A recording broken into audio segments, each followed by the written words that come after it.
Welcome to you my YouTube channel DSP classes. तो जैसा कि आपको पता है, अभी हम डिस्कस कर रहे हैं अपने 30 क्वेश्चन ईवीएस के लिए, जो आपके एग्ज़ाम के लिए, जो आपका टेट का एग्ज़ाम होने वाला है और जो आपका सीटेट का एग्ज़ाम होने वाला है, उसके लिए ये 30 क्वेश्चन बहुत ज़्यादा इंपॉर्टेंट हैं और ये रिपीट क्वेश्चन हैं जो बार बार एग्जाम में पूछे गए हैं। तो समय को बर्बाद ना करते हुए तो चलिए स्टार्ट करते हैं आज का ये प्रैक्टिस सेट।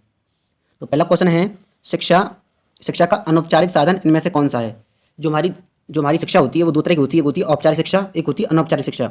औपचारिक से मतलब होता है हमारा कि वो शिक्षा जो हम अपने स्कूल में जाकर लेते हैं। जैसे कि आप स्कूल में पढ़ रहे हैं, उसका मतलब क्या है, आप उसको बोलेंगे औपचारिक शिक्षा।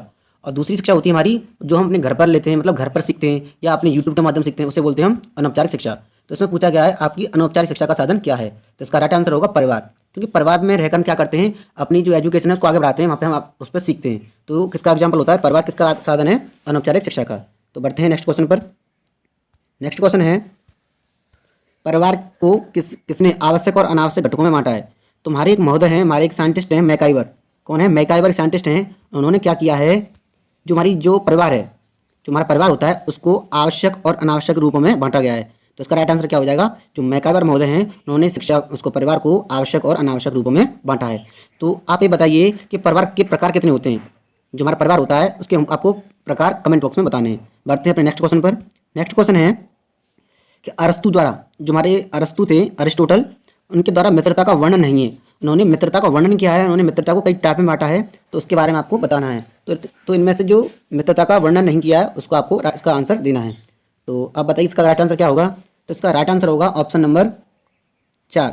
तो हमारे जो अरस्तु महोदय हैं उन्होंने बताया है कि उपयोगिता की मित्रता में मित्र वही है जिसकी मित्रता में अपनी हित दिखाई दे।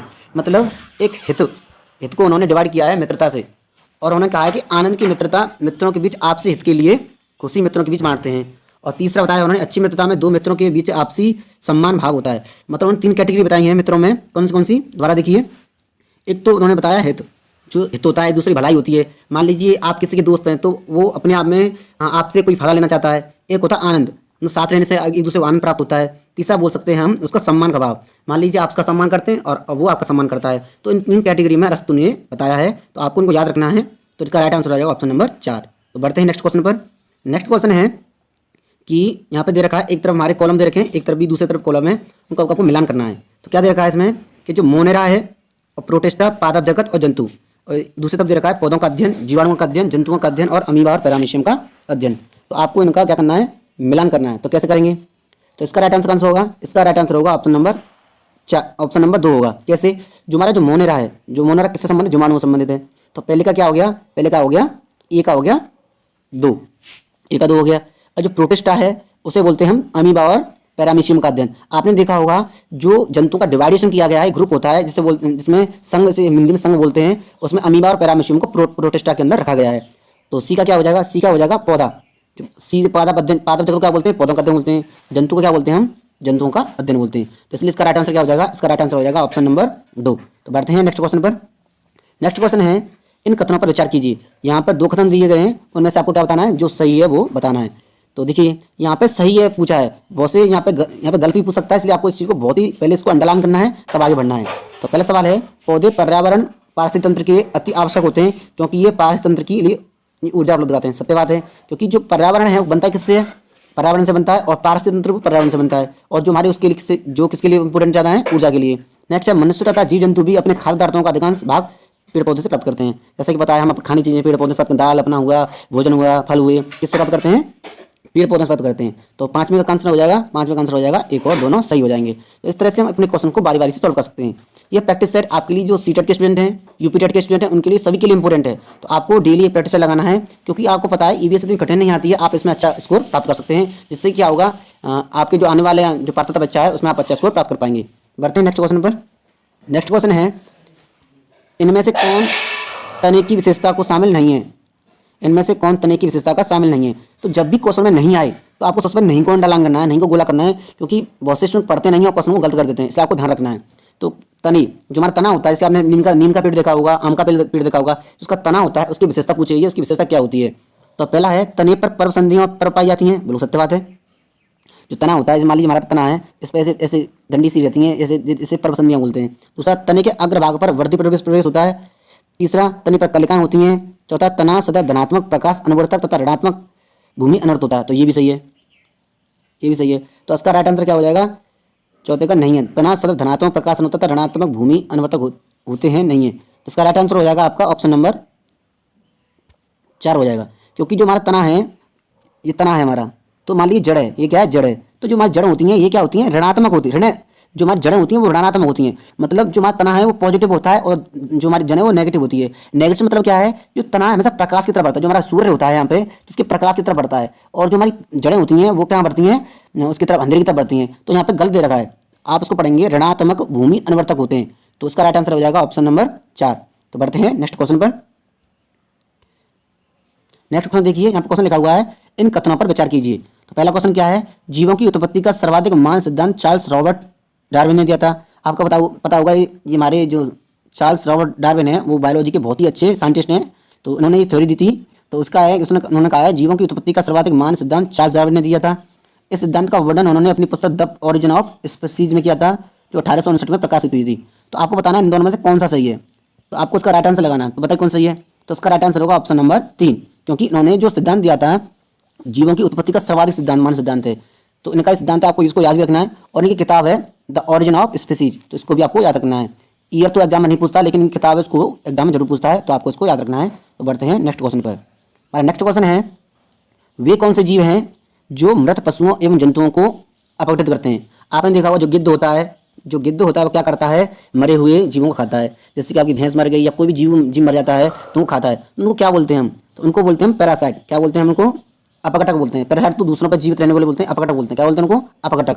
जो हमारे अपघटक होते हैं वो मृत पशुओं एवं जंतुओं पर क्या करते हैं? जीवित रहते हैं। उनको जो मर जाते हैं उनको हम खाते हैं। और जो हमारे जो अपघटक होते हैं उन जो भूमि को शुद्ध भी करते हैं, हमारे पर्यावरण को शुद्ध करते हैं। क्योंकि मान लीजिए कोई जंतु मर गया, मान लीजिए कोई कुत्ता मर गया, और उसको वो खाएंगे नहीं तो वो बदबू करेगा, और वहाँ पे क्या होगा? नए नए कीट उत्पन्न होंगे, जिससे क्या होगा? हमारी जो भूमि है, हमारा जो पर्यावरण है वो गंदा हो जाएगा। इसलिए जो हमारे अपघटक होते हैं वो हमारी भूमि, जो हमारे पर्यावरण को शुद्ध भी करने का काम करते हैं। अगर ये नहीं होंगे तो हमारा पर्यावरण क्या हो जाएगा? अशुद्ध हो जाएगा।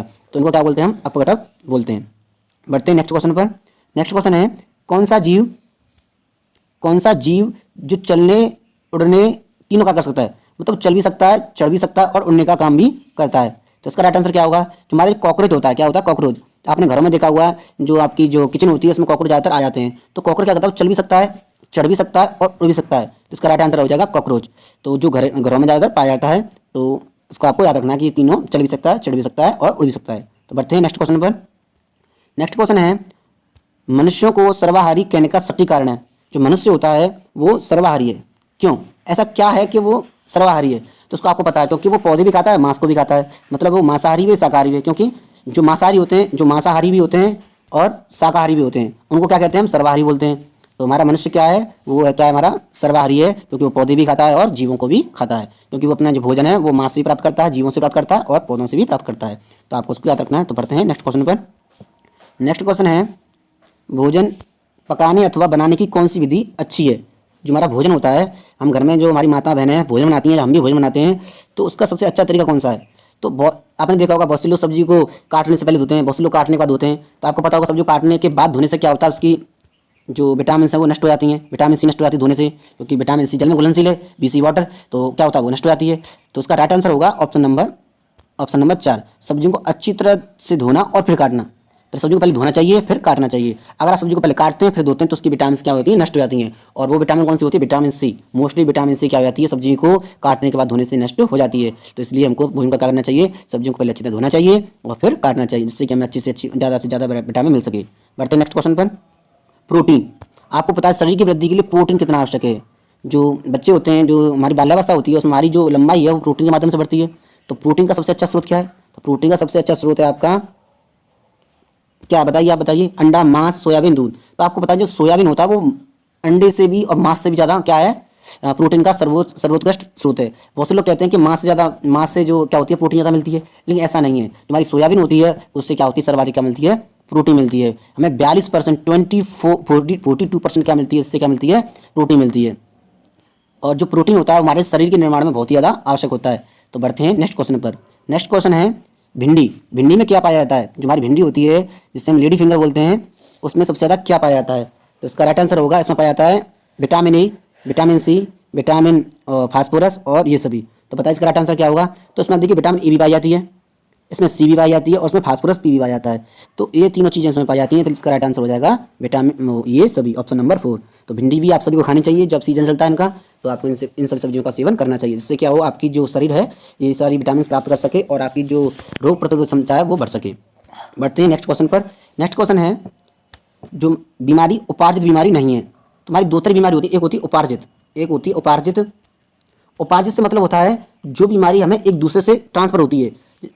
कैसी होती है? ट्रांसफर, मतलब एक को हो गई तो दूसरे को भी हो जाएगी, ऐसी बीमारी बोलते हैं उपार्जित। और इसका जो अपोजिट होती है वो होती है जो बीमारी एक दूसरे से नहीं फैलती है। तो इसका राइट आंसर क्या हो जाएगा? इसका आंसर हो जाएगा हीमोफीलिया। क्या हो जाएगा? हीमोफीलिया।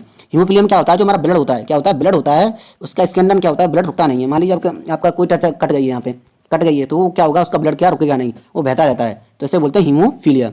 ये कैसी बीमारी है? एक आनुवंशिक बीमारी है जो आपके पेरेंट्स से आपको प्राप्त होती है। कुछ लक्षण होते हैं, जैसे किसी बच्चे का रंग काला होता है, गोरा होता है, वो भी किससे प्राप्त होता है? अपने माता पिता से होता है, जीन का इफेक्ट होता है। तो इसी तरह जो हमारा हीमोफीलिया है वो भी क्या है, हमारा जो जीन का ट्रांसफरिंग होती है उससे हमको प्राप्त होता है। तो कैसी बीमारी है? एक उपार्जित बीमारी है। आप समझ चुके होंगे उपार्जित बीमारी किसे कहते हैं, जो बीमारी हमें किसी दूसरे से मतलब अपने पेरेंट्स से प्राप्त होती है। तो बढ़ते हैं नेक्स्ट क्वेश्चन पर। तो नेक्स्ट क्वेश्चन है, संक्रामक रोग के अंतर्गत आते हैं, जो संक्रामक रोग होते हैं उसके अंदर कौन सा रोग उसमें आता है? तो उसका आंसर होगा ऑप्शन नंबर 2, जो विभिन्न कारकों की सहायता से व्यक्ति तक पहुंचते हैं। मतलब जैसे हमारा जुकाम हो गया, आपका एक दोस्त है ये, तो इसको भी क्या हो जाएगा, जुकाम हो जाएगा, इसको ट्रांसफर हो जाएगा। अगर वो छींकते समय अपना हाथ यूज नहीं करता है, या रूमाल यूज नहीं करता है, या मास्क यूज नहीं करता है, तो कैसा बीमारी हो जाएगी? संक्रमण बीमारी होगी। जैसे कि अभी कोरोना चल रहा है, क्या चल रहा है? कोरोना। तो कोरोना कैसी बीमारी हो गई? कोरोना भी एक संक्रामक बीमारी है जो एक दूसरे से हमको फैलती रहती है। तो आपको इन चीज़ों को याद रखना है कि संक्रामक बीमारी कौन सी होती है, असंक्रामक बीमारी कौन सी होती है। कौन सी अधिगम की विशेषता नहीं है? तो सबसे पहले क्या करेंगे हम, नहीं को क्या करेंगे, अंडरलाइन करेंगे। तो इसका राइट आंसर क्या होगा? इसका राइट आंसर होगा अधिगम की सामंजस्य की प्रक्रिया है। अधिगम सामंजस्य की प्रक्रिया, इसका क्या होगा? राइट आंसर होगा अधिगम सामंजस्य की प्रक्रिया है। तो इसका ऑप्शन सही हो जाएगा, क्योंकि अधिगम निरंतर परिवर्तनशील है, अधिगम बदलता रहता है, अधिगम एक अनुकूलन क्रिया है, सही बात है, अधिगम विकास का प्रतीक माना जाता है। तो तीनों सही हो जाएंगे, लेकिन इसका 16 में का राइट आंसर होगा ऑप्शन नंबर 3। तो बढ़ते हैं नेक्स्ट क्वेश्चन पर। नेक्स्ट क्वेश्चन है, अंतर्राष्ट्रीय सद्भावना के लिए उद्देश्य शिक्षण में से एक है, जो हमारी सद्भावना के लिए शिक्षण उद्देश्य में से एक है। तो इसका राइट आंसर क्या होगा? तो यूने का ज्ञान होना, अनुबंधन सिद्धांत, पत्र मित्र बनाना, या सांस्कृतिक जानकारी देना। तो इसका राइट आंसर होगा सांस्कृतिक जानकारी देना, इसका राइट आंसर हो जाएगा। तो अंतर्राष्ट्रीय सद्भाव के लिए शिक्षण उद्देश्य में से एक है सांस्कृतिक जानकारी देना।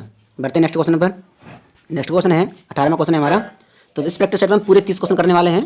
तो 18वां क्वेश्चन चल रहा है, तो देखिए नेक्स्ट क्वेश्चन है, इनमें से किस विषय का संबंध पर्यावरण अध्ययन से सबसे अधिक होता है? तो भूगोल से, इतिहास से, भौतिक विज्ञान से और दर्शन शास्त्र से। तो बताइए किसका संबंध सबसे ज़्यादा है? तो जो पर्यावरण कहते हैं किसे, जो हमारे जो पेड़ पौधे हुए, पहाड़ हुए, नदियाँ हुई, तो ये सारी चीज़ किसमें आती हैं? ये आती हैं भूगोल में। तो इसका राइट आंसर क्या हो जाएगा? भूगोल हो जाएगा। तो पर्यावरण संबंध रहता है सबसे ज़्यादा भूगोल से, ना कि भौतिक विज्ञान से, ना कि इतिहास से, ना कि दर्शन शास्त्र से। इसका राइट आंसर हो जाएगा भूगोल। तो नेक्स्ट क्वेश्चन है, पर्यावरण अध्ययन का उद्देश्य निम्न में से कौन नहीं है? तो देखिए बार बार जो नहीं के क्वेश्चन आते हैं बच्चे इसको पढ़ते नहीं है। मैं फिर कहूँगा, बार बार कहूँगा कि जब भी नहीं का क्वेश्चन आए तो आपको नहीं को सबसे पहले गोला करना है, जिससे क्या हो, आपको क्लियर हो जाए कि हमको नहीं को छांटना है। तो ऐसी गलती ना करें, क्योंकि मैंने भी एग्जाम दिए कई बार, तो बहुत से स्टूडेंट्स को गलती करते हैं। कम से कम 20% स्टूडेंट ऐसी गलतियाँ करते हैं एग्जाम के टाइम पे, जिससे क्या होता है, वो बहुत सारे क्वेश्चन गलत कर जाते हैं और उनको अच्छे मार्क्स प्राप्त नहीं होते हैं। तो इसका राइट आंसर हमको लगाना है। पहले पढ़ते हैं, नहीं है। प्रजातांत्रिक आदर्श की अवधारणा, ये तो है। छात्रों जो को शुद्ध विचार चिंतन करने का प्रश्न देना, ये भी है। छात्रों से आदर्श नागरिकता का विकास करना, ये भी है। शुद्ध पेयजल और वायु की कमी, ये नहीं है। तो इसका राइट आंसर हो जाएगा शुद्ध पेयजल और वायु की कमी।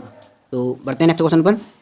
नेक्स्ट क्वेश्चन है हमारा 20वां क्वेश्चन, 20वां क्वेश्चन है। क्वेश्चन क्या कह रहा है, निम्नलिखित में से कौन पर्यावरण संबंधित आयामों को जानने एवं समझने की हेतु अनिवार्य है? जो पर्यावरण संबंधित आयाम होते हैं, मतलब पर्यावरण को समझने के लिए सबसे ज़्यादा इंपॉर्टेंट क्या है, तो आपको इसको जानना है। पर्यावरण शिक्षा, सामाजिक चेतना, पर्यावरणीय मूल्य और पड़ोसी।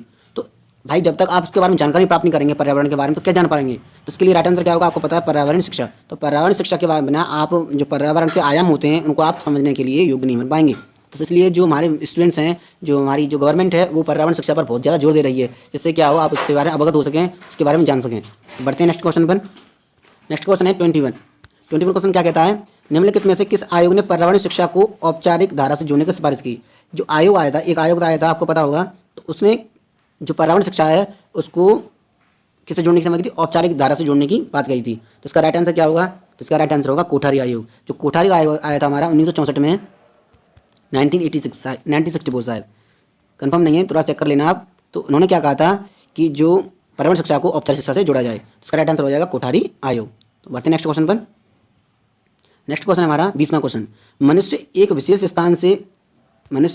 स्थान पर विशेष समय पर जिन संपूर्ण परिस्थितियों से घिरा होता है उसे पर्यावरण कहा जाता है।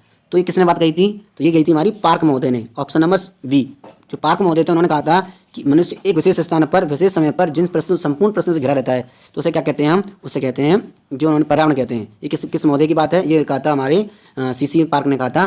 तो इसका राइट आंसर हो जाएगा ऑप्शन नंबर बी। बढ़ते हैं नेक्स्ट क्वेश्चन पर। तो नेक्स्ट क्वेश्चन है हमारा, पर्यावरण को व्यापक रूप से क्षति किससे पहुंचती है? तो आप बताइए किससे पहुंचती है? बांध बनाने से, सड़क निर्माण से, खनन कार्य से और ये सभी। तो इसका राइट आंसर क्या होगा? तो अगर हम बांध बनाएंगे, मान लीजिए हमारी नदी है और यहाँ बांध बना देंगे तो यहाँ पे क्या होगा? यहाँ पे जलाशय बन जाएगा और जो पानी को बाढ़ आने की यहाँ पे संभावना रहेगी। अगर हम सड़क बनाते हैं, मान लीजिए हमारे जंगल हैं, ये जंगल हैं, सड़क को बनाएंगे तो ये पेड़ भी काटने पड़ेंगे। और खनन कार्य, मान लीजिए हमारा पहाड़ है, इसको खोदेंगे तो यह भी क्या होगा? हमारे इस पर्यावरण को क्षति पहुंचाएगा। तो ऑप्शन नंबर 4 का क्या हो जाएगा? सही हो जाएगा। मतलब बांध बनाने से, सड़क बनाने से और खनन कार्य से भी इनको नुकसान पहुंचता है, क्षति होती है। तो इसका राइट आंसर हो जाएगा ऑप्शन नंबर 4। और नेक्स्ट क्वेश्चन है क्वेश्चन नंबर 24। निम्नलिखित में से कौन सा यूनाइटेड नेशन एनवायरमेंट प्रोग्राम के अनुसार पर्यावरण शिक्षा का उद्देश्य निर्धारित नहीं है? जो हमारा यूनाइटेड नेशन एनवायरमेंट प्रोग्राम है इसको बोलते हैं शॉर्ट में UNEP। United Nation Environment Programme इसकी स्थापना कब हुई थी? 5 जून 1972 को। कहाँ हुई थी? नैरोबी केन्या में हुई थी। कहाँ हुई थी? नैरोबी केन्या में। कहाँ हुई थी? नैरोबी केन्या में हुई थी। कब हुई थी? 1972 में। लेकिन तो तभी से हम क्या बनाते हैं? पर्यावरण दिवस मनाते हैं 5 जून को। उस दिन डिसाइड हुआ था कि 5 जून को क्या बनाया करेंगे? हम पर्यावरण दिवस मनाया करेंगे। तो इसके लिए आपको आंसर बताना है कि अनुच्छेद शिक्षा का उद्देश्य नहीं है, फिर नहीं पूछा है। तो इसका राइट आंसर क्या होगा? इसका राइट आंसर होगा ऑप्शन नंबर 3, सामाजिक सद्भावना। सामाजिक भावना पर्यावरण शिक्षा का उद्देश्य नहीं है। कौन सा? सहभागिता, कौशलों का विकास और मूल्यांकन, ये तीनों हैं। लेकिन ये जो हमारा ऑप्शन है सामाजिक भावना, ये हमारा क्या नहीं है? पर्यावरण शिक्षा का उद्देश्य नहीं है। तो इसको आपको याद रखना है। बढ़ते हैं नेक्स्ट क्वेश्चन पर। नेक्स्ट क्वेश्चन है हमारा, पर्यावरण अध्ययन की पाठ्य पुस्तक में प्रयुक्त भाषा कैसी होनी चाहिए? जो हमारा पर्यावरण जो किताब होगी, हमारी जो बुक होगी, उसमें जो भाषा है, लैंग्वेज है, कैसी होनी चाहिए? बच्चों की दिन प्रतिदिन की भाषा संबंध होनी चाहिए, रूकी और बच्चों के द्वारा समझने में कठिन होनी चाहिए, तकनीक और औपचारिक होनी चाहिए, परिभाषाओं पर बल देते हुए औपचारिक बनाई जानी चाहिए। तो इसका राइट आंसर क्या होगा? तो इसका राइट आंसर होगा ऑप्शन नंबर 1, ऑप्शन नंबर पहला। क्योंकि जो बच्चा अपने घर पर बोलता है, डेली बोलता है, तो उसको वो उस भाषा समझने में आसानी होगी। मान लीजिए मैं जो भाषा बोल रहा हूँ, अगर आपको समझ में नहीं आएगी तो उससे क्या फ़ायदा है? तो बच्चों की जो भाषा होती है डेली की, वही भाषा उसमें प्रयुक्त होनी चाहिए, ना कि कोई अलग लैंग्वेज। तो बढ़ते हैं नेक्स्ट क्वेश्चन पर। नेक्स्ट क्वेश्चन है, ज्ञान निर्माण में निम्न में से किसकी आवश्यकता होती है? तो पता है इसका राइट आंसर क्या होगा? अन्वेषण विधियों की, अनुभव की, अवधारणाओं की या उपयुक्त सभी। तो इसका राइट आंसर क्या होगा? इसका राइट आंसर होगा उपयुक्त सभी। हमें इन सारी चीज़ों की क्या होगी? जीवन में आवश्यकता होती है ज्ञान निर्माण के लिए। मतलब किसी बच्चे को ज्ञान निर्माण करना है, किसी को सिखाना है, तो हमें सारी चीज़ें हमें को आनी चाहिए। अन्वेषण का मतलब होता है खोज करना। अन्वेषण का मतलब क्या होता है? अन्वेषण का मतलब होता है खोज करना। क्या करना? खोज करना। तो बढ़ते हैं नेक्स्ट क्वेश्चन पर। तो नेक्स्ट क्वेश्चन क्या कह रहा है कि कौन सा कथन सही है? सबसे पहले इसको अंडरलाइन करना है। ह्यूरिस्टिक विधि में अध्यापक की भूमिका केवल मार्गदर्शन की होती है। ह्यूरिस्टिक का मतलब क्या होता है? खोजना। इसी का मतलब क्या होता है? ह्यूरिस्टिक का मतलब भी क्या होता है? खोजना। क्या होता है? खोजना होता है। तो इसको आप याद रखना, इसका मतलब खोजना। तो बताइए, खोजने में अध्यापक की भूमिका केवल मार्गदर्शक की होती है। ऑप्शन नंबर 2 देखिए, प्राथमिक स्तर के लिए ह्यूरिस्टिक विधि की अधिक उपयुक्त नहीं माना जाता है। ह्यूरिस्टिक विधि के द्वारा कक्षा में ही बालकों को बुनियादी शिक्षा दी जाती है। ह्यूरिस्टिक विधि पाठ्य पुस्तक को बोधगम्य तथा सरल बना देती है। तो इसका राइट आंसर क्या होगा? तो इसका राइट आंसर होगा ऑप्शन नंबर 3 होगा, जो सही है। ह्यूरिस्टिक विधि के द्वारा कक्षा में ही बालकों को बुनियादी शिक्षा दी जाती है। मान लीजिए अध्यापक ने कोई काम दे दिया खोजने का, तो वो क्लास में ही बच्चों को देगा, ना कि घर पर। उससे क्या होगा? उसकी जो शिक्षा होगी, एजुकेशन होगी, वो बुनियादी शिक्षा में दी जाएगी। मतलब उसका जो ज्ञान है वो स्थायी हो जाएगा और वो सीखने के लिए तत्पर होगा और ज़्यादा से ज़्यादा नॉलेज प्राप्त कर सकेगा। तो आपको इसको याद रखना है। ह्यूरिस्टिक विधि में क्या होता है? बालकों को बुनियादी शिक्षा कहाँ पे दी जाती है? क्लास में ही दी जाती है, ना कि कक्षा के बाहर। बढ़ते हैं नेक्स्ट क्वेश्चन पर। Question number 28। तो हमारा क्वेश्चन नंबर 28 क्या कह रहा है? बालकों को भ्रमण द्वारा शिक्षित करने के पक्ष में थे कौन? किस साइंटिस्ट ने कहा कि बच्चों को घुमाना चाहिए, जगह ले जाना चाहिए, जिससे क्या हो? उनके ज्ञान में क्या हो? वृद्धि हो। तो किस महोदय ने कहा था कि उनको घुमाना चाहिए, उनको भ्रमण पर ले जाना चाहिए? तो इसका राइट आंसर क्या होगा? रूसो। जो हमारे रूसो महोदय थे, उन्होंने कहा था कि बालकों को भ्रमण पर ले जाना चाहिए और उसके द्वारा शिक्षित करना चाहिए। मान लीजिए आपको मिड डे मील मिलता है, बच्चों को मिड डे मील मिलता है, तो मिड डे मील जहाँ बनता है वहाँ ले जाना चाहिए, दिखाना चाहिए कि देखिए ऐसे खाना बनता है, ये सारी चीज़ें होती हैं। वो खेत में भी ले जाना चाहिए। मान लीजिए हमारा खेत है यहाँ पे और हमारी घास हो रही है या नए नए पौधे होते हैं, वो बताना चाहिए कि ये पौधे हैं, ये पत्तियाँ हैं, ये जड़ हैं, ये तना है। तो उससे क्या होता है, बच्चे का ज्ञान क्या होता है, स्थायी होता है। तो क्वेश्चन नंबर 28 का राइट आंसर हो जाएगा ऑप्शन नंबर दूसरा। तो हमारा सेकंड लास्ट क्वेश्चन है, क्वेश्चन नंबर 29। क्या क्वेश्चन है, निम्नलिखित में से विद्यार्थियों में अभिप्रेरक का काम करती है। अभिप्रेरक से क्या मतलब होता है, अभिप्रेरक का मतलब होता है मोटिवेशन। क्या होता है, मोटिवेशन। क्या होता है, मोटिवेशन। अभिप्रेरक का मतलब क्या होता है, मोटिवेशन। तो इसका राइट आंसर क्या होगा, विद्यार्थियों में अभिप्रेरक कहानी विधि, भ्रमण विधि, दत्तकार विधि और एजुसेट विधि। इसका राइट आंसर क्या होगा, दत्तकार विधि। दत्तकार विधि से क्या होता है, बच्चों में अभिप्रेरक का काम करती हैं। तो आपको उसको याद रखना है। और हमारा आज का लास्ट क्वेश्चन है, निम्नलिखित में से कौन सम्मिलित नहीं है। फिर से सम्मिलित नहीं आ गया, तो यार सारी चीज़ें आपको याद रखनी पड़ेंगी। नहीं तो जब भी आप एग्जाम बैठे सबसे पहले नहीं को आप क्या करना है, अंडरलाइन करना है, तब क्वेश्चन को सोल्व करना है। तो स्पेस नियंत्रण कक्ष थुम्बा में है, नेहरू संग्रहालय मुंबई में है, विज्ञान संग्रहालय बेंगलुरु में है या बिरला प्लेनेटोरियम कोलकाता में है। तो इनमें से जो उसका राइट आंसर होगा वो होगा ऑप्शन नंबर ए, क्योंकि बिरला प्लेनेटोरियम भी कोलकाता में सही है, ये भी सही है और ये भी सही है, लेकिन जो स्पेस नियंत्रण कक्ष है वो थुम्बा में नहीं है। तो आज हमने कंप्लीट किया यहाँ पे 30 क्वेश्चन जो आपके एग्जाम के लिए बहुत ज़्यादा इंपॉर्टेंट थे। अगर आपको मेरी वीडियो पसंद आती है तो प्लीज़ आप मेरे चैनल को सब्सक्राइब कीजिए, मेरी वीडियो को लाइक कीजिए और अपने सभी फ्रेंड के साथ शेयर भी कीजिए और बेल आइकन को दबाना ना भूलें, जिससे कि आपको आने वाली वीडियो का नोटिफिकेशन मिलता रहे। तो मिलते हैं नई वीडियो में, तब तक के लिए थैंक यू सो मच।